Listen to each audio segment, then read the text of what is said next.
Great. You're in a wonderful packed room. I'll try to turn it so you can see. We have all different students here from web design. Everybody wave. Everybody wave. Some photo kids, some design kids. There they are. Half asleep, of course, because it's Friday morning.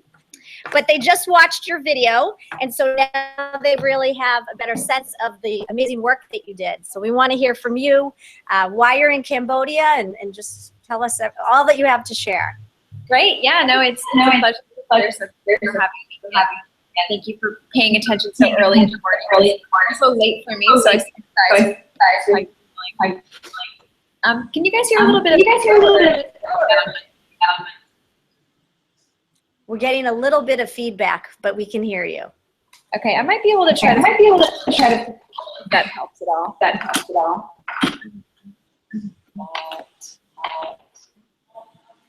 Sorry, give me 1 second.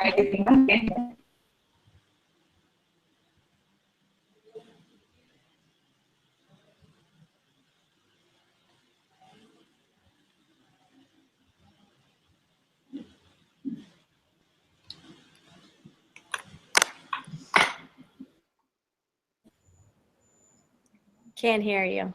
Can you hear me? Now we can. Now we can. Yep. Now I can hear you. Okay. That sounds much better. A little bit.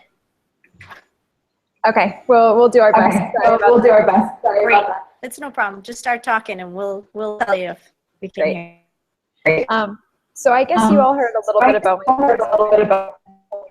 So I'm not going to go into too much detail about what we do, but I'd love to tell you a little bit more about the journey, kind of how I came to be where I am, and how having a career in art has shaped the business that I have started. A question that I often get is how did you go from getting an art degree to getting an art business? And it somewhat makes sense because of the creative aspects of the business. Did I lose you? Nope, you're here. We see Okay, you. great. But 95% of my time right now is probably spent on business management, on finance, investor relations, on marketing, on sales, HR, working. And so from an outside glance, a small percentage of what I do is creative, but actually working in art and being an artist has really shaped the way that I think about business and the way that I think about working with people and problem solving. So I do really like to encourage people to think outside the box in terms of the careers they want to pursue, because I think art and the creative pursuit actually opens the door for a lot of different avenues that you might not necessarily think about. So as you all know, I went to Burlington, and I was very interested in art from a young age, and your teachers will probably tell you that by my senior year, I was taking 5 or 6 art classes at a time. And I went to school and initially started studying painting, and I got really interested in textile art. I was very interested in how historically textiles have often been and oftentions in groups. And so I saw the history of textiles kind of representing the history of collective groups of women creating products every day, and that would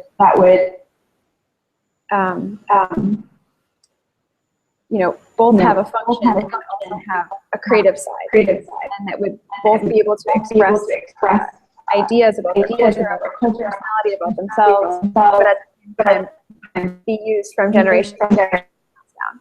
And even up until 100 years ago, textiles were the most valuable item in the home because they had to be made 100% by hand. And so the history of textiles really has both use and art. Every single culture has textile art. And so, it's an art form that we're all inherently familiar with. We touch it, we handle it on a daily basis. But at the same time, it's accessible, but at the same time, it has a beautiful aspect to it. Separates it from so many different types of art, which you can't necessarily describe anyway. And so that was what really attracted me about textiles, and I really loved the ability of it, and at the same time the work that would have to go into it. And so I started getting a fiber major, but I didn't necessarily envision myself going into fashion. At the same time as learning about the textile industry and the fashion, I was learning about all the problems both in the labor side, the way that people were treated in these products, and also the way that fashion market, the way that women are market of fashion products. I think the fashion industry women feel worse about themselves so that they will buy more products. And so I didn't really want to be part of that, and I wasn't sure what I wanted. I knew that I needed to find something that would bring together my passion, art, and also doing something that I thought meaningful and not exploitative.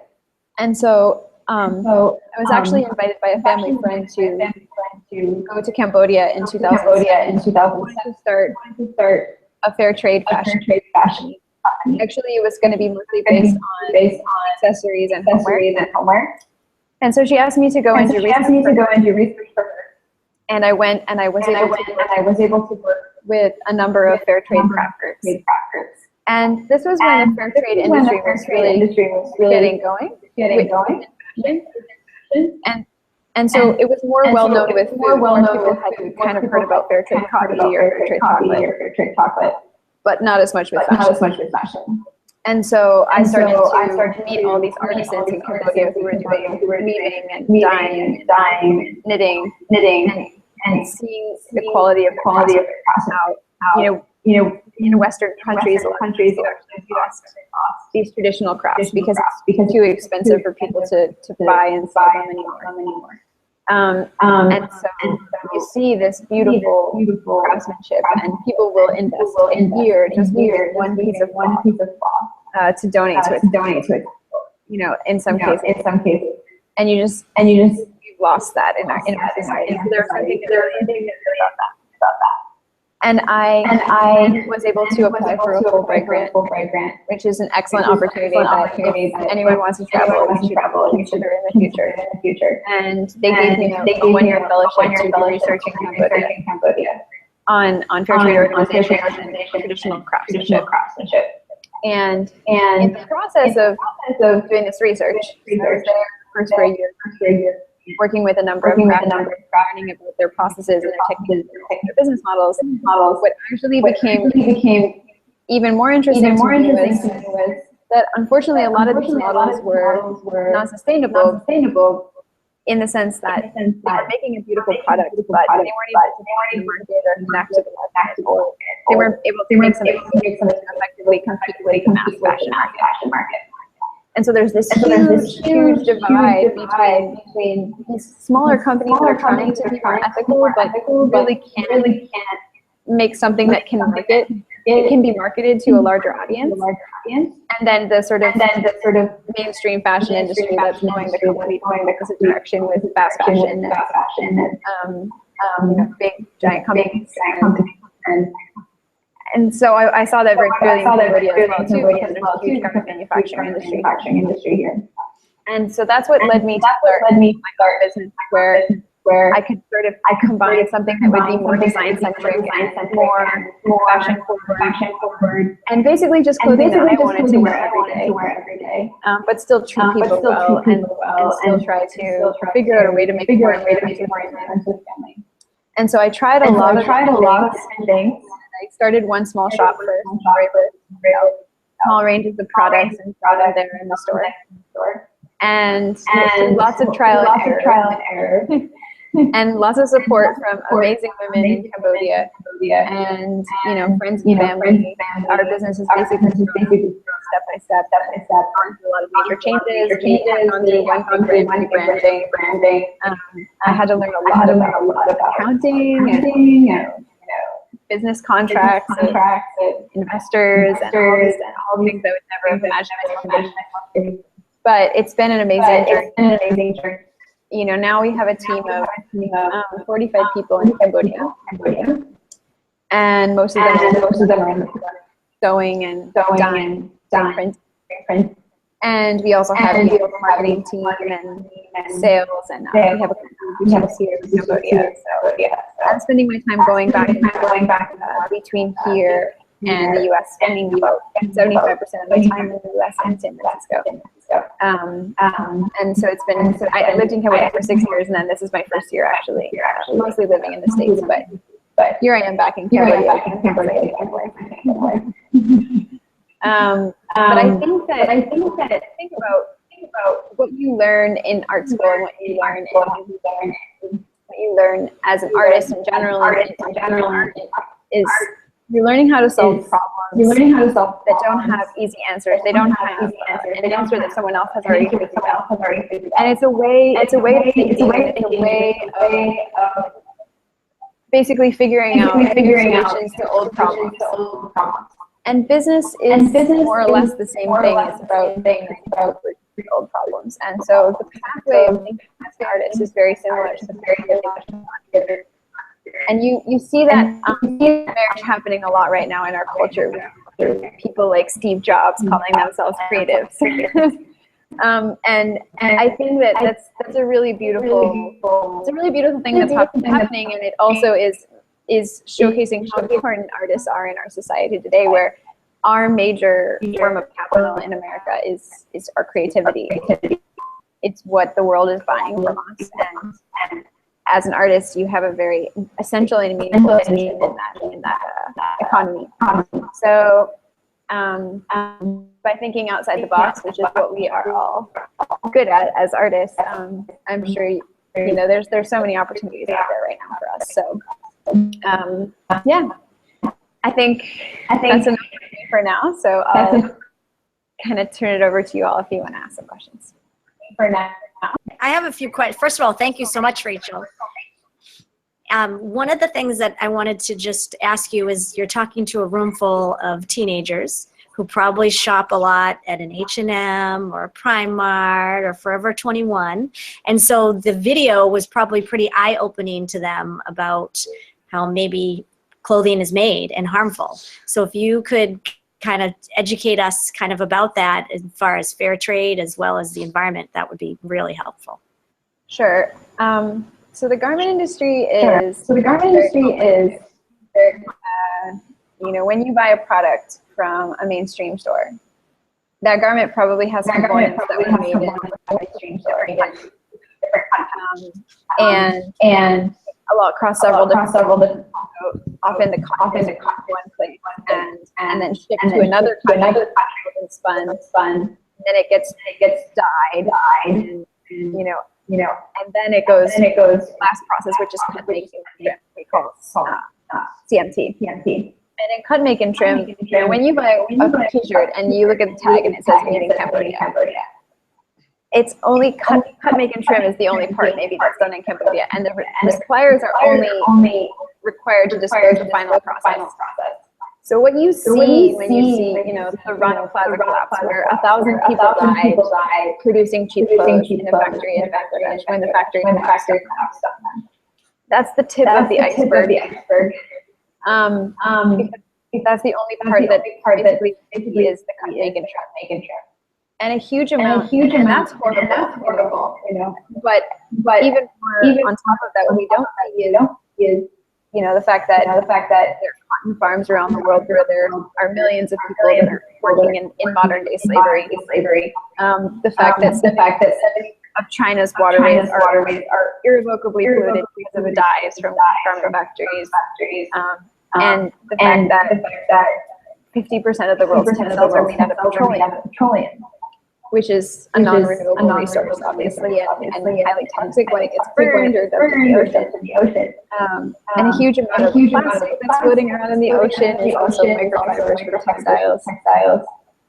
There's so many parts, and it's so complicated that it's oftentimes when you start learning about this, it's hard to know what to do.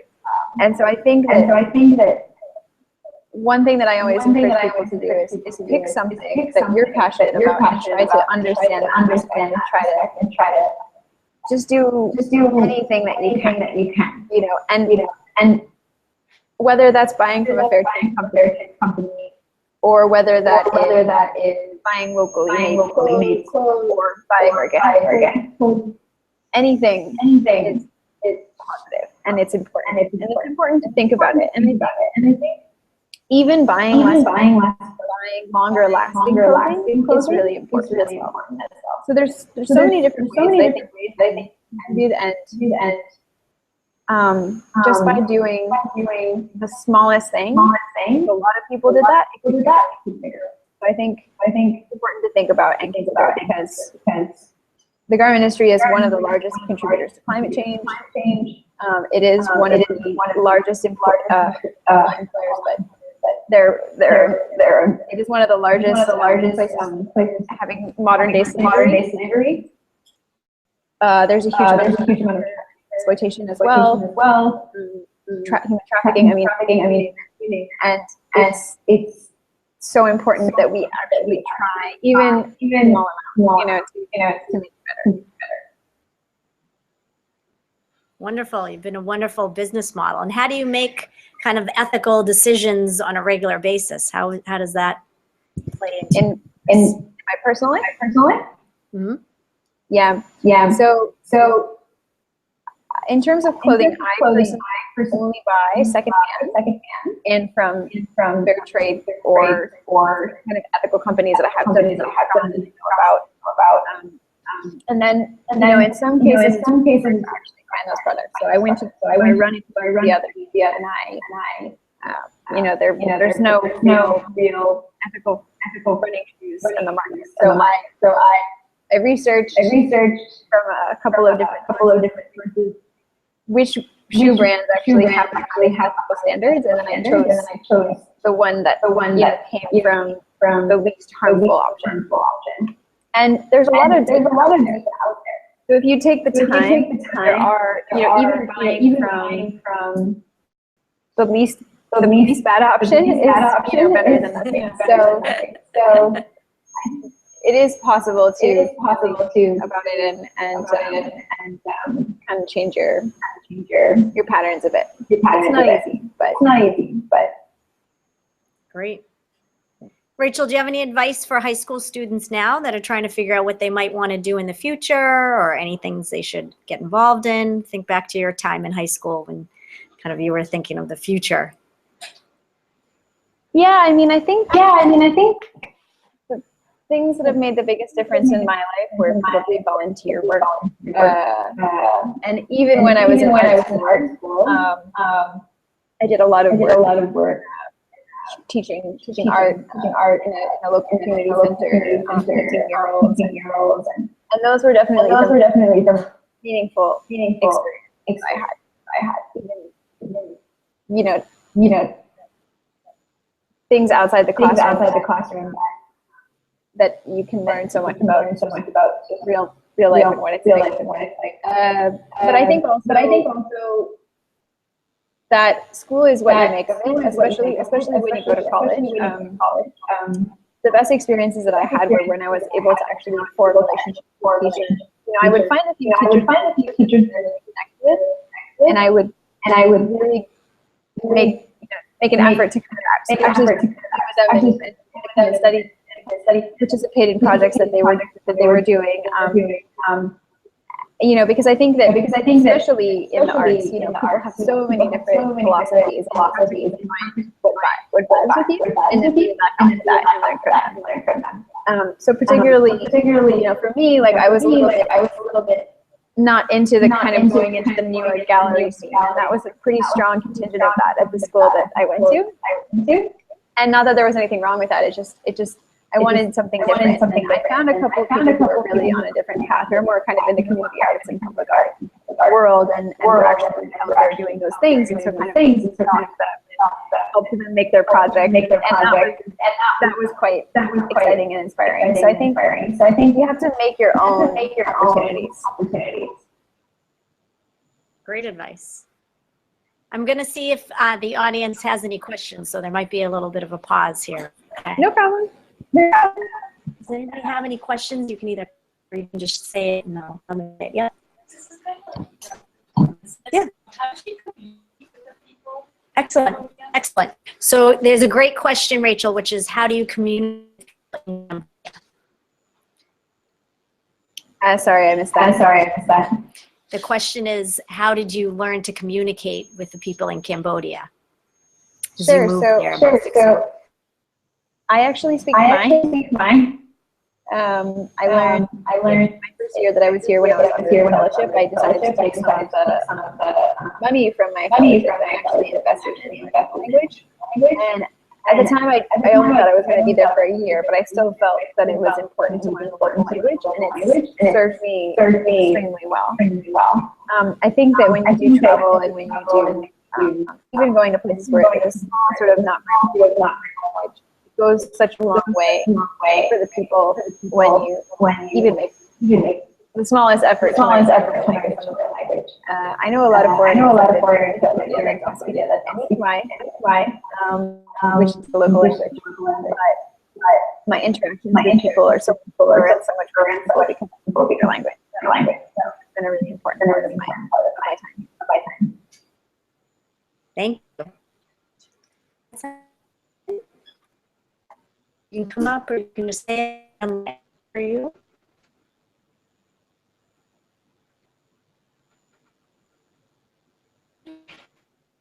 Yes.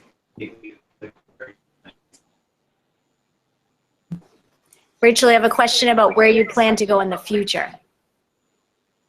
And with the business or probably both. Both would be there. So why go with the business actually outside of Cambodia? You actually work with production in different countries as well. And one of the things that we've done in Cambodia is kind of take locally available crafts and locally available techniques and skills and try to kind of adapt our products to that. And so I'd love to be able to have the chance to work in other countries as well and do a similar sort of thing where we kind of work with people who already have amazing skills and product lines. And also, continue working with remnant materials. There's huge problems around the world. And so, depending on what context you have different types of garment waste, and it's kind of interesting as well. So, I really like the challenge of designing and creating a business around utilizing what's already there and not creating materials. And then we are already starting to do export and sell in a number of different countries. So we'll continue in our process. And for me personally, I really enjoy, it has a lot of challenges, but I want to keep working in this industry in this capacity and potentially other capacities as well. So for the foreseeable future, this is what I'm doing. Great. Do you have any big shows coming up in New York or internationally that you're a part of? We're getting in a trade show at the end of January. It's called New York Now, so it's the big gift and accessory show basically. So that's more wholesale buyers come and they can check out your product. So yeah, excited about that. That's great. Let me see if there's any other questions. Anyone else? Yeah, absolutely. What percentage of your time is spent on design versus running the business, and how has that evolved as your business has grown? You have a great question. It's about how you divide your time between the business and designing and how it's changed or grown. Yeah, sure. So I at the moment, I mean, if I had to break it down, I would say I probably spend 5 to 10% on strictly design creative aspects. But I do a lot of work with our design team as well. So we have sort of a small design team in the production, which mostly takes my ideas and kind of brings them to life. So in that context, a lot of times you're selecting fabric or colors. So I kind of give them the basic idea, and then they go and figure out how to make it. And so that part of my job also involves a lot of training. So I'll spend a lot of time actually working with the different artisans, showing them how to make different things. And so that part also feels quite creative. And then I do a bit of also photography and graphic design and some web stuff as well. And so it's hard to say, you know, to kind of separate them, because it's not necessarily strictly like, oh, I'm doing this, I'm doing that. But I do spend quite a lot of time doing operational management, looking over finances, writing papers, applying for grants, and answering lots and lots of emails. So there's quite a lot of work that's not, you know, sort of creative in the traditional sense. How many employees do you have, Rachel, at the company? About 45.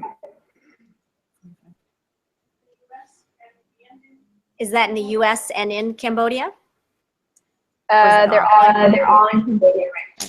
Great. So, but we are, I'm working on hiring a few people in the U.S. in the next year. So. Great. Yeah. Any other questions?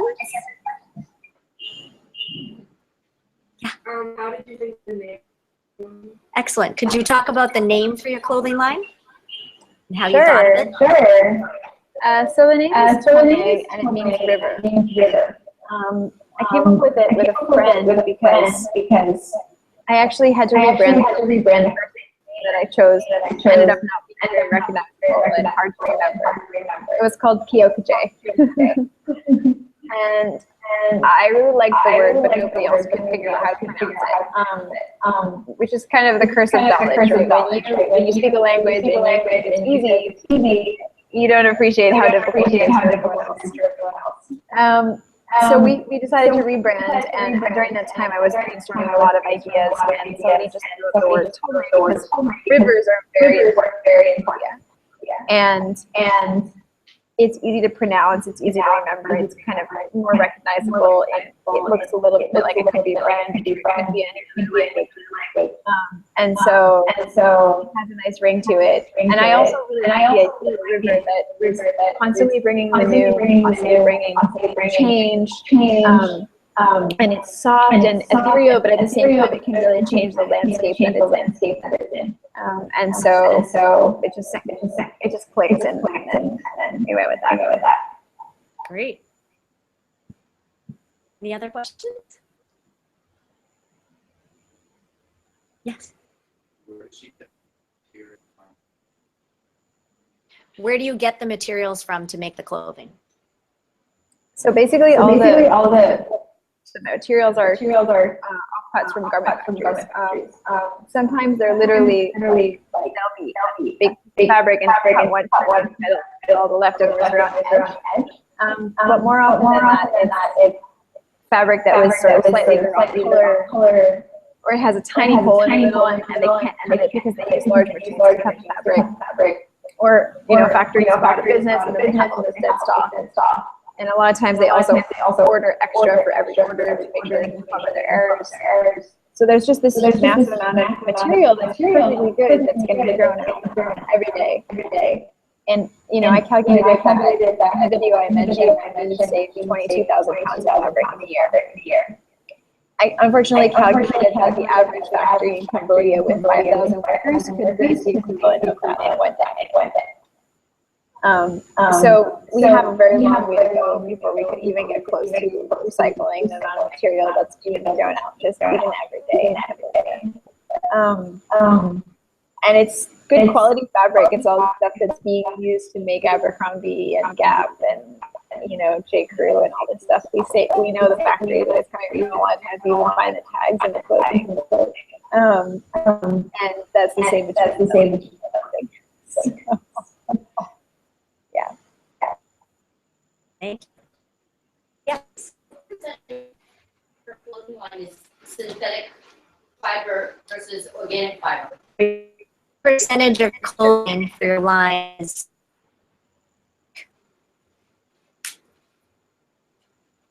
Sorry, what? What percentage of your clothing line are the fabrics synthetic and the fabrics are or organic? How many of them, kind of what percentage wise would you have? We try to get as much natural materials as possible. But because it's all remnant, the factories basically do stuff at a time. In order to know the content of the fabric, you need to do a chemical test, which is a microscope. It would be impossible for us to do correctly.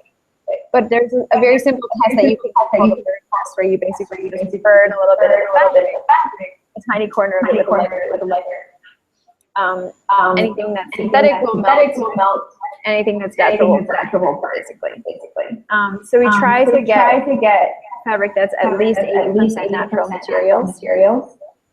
But oftentimes cotton mixed with rayon and viscose, and we don't know exactly 100% of the makeup. Just we use natural materials because they feel nicer on your skin, but a huge debate about which is for the environment, because making polyester and other synthetic materials has a higher carbon footprint to begin with, but it uses a lot less water and it uses a lot less dye, and often it has a longer lifespan. So lots of people will argue it's actually more environmentally friendly, and it really comes down to what you value. If you value not wanting anything toxic on your skin, then you're probably going to go more for organic. But if you look at carbon footprint, then that's going to be another answer. And if you look at water consumption, that's another answer. And if you look at petroleum emissions, that's another answer. So it's a fairly complicated thing to evaluate. Rachel, the bell's going to be ringing momentarily, so you're going to hear the sound. But before you go, I want to turn the camera and have everybody say thank you. Thank you. Okay. That was fabulous. Thank you. It was such a good education for the kids. I'm glad you enjoyed it. We always enjoy it. And we appreciate you staying up late to talk to us. So it was so nice. Oh, no problem. It's not too late. And when you come in from New York, can you come by and visit, or can we come see you? We'd love to see you. I'm not sure if I'm going to be in Boston this trip, but I may be later in the spring. So I'll let you know. Good. We'd love to see you. Yeah. I run into your mom every now and again. She's always nice. And tell your brothers, we miss them. Yeah. George. You see George? Hey, how's it going? My brother Sam's actually helping us design our first store in the Phnom Penh airport. So as I said. Yeah. He's doing very well. That's wonderful. We miss you. Yeah, miss you too. Thanks so much. Thanks so much, Rachel. All right. Bye. Bye.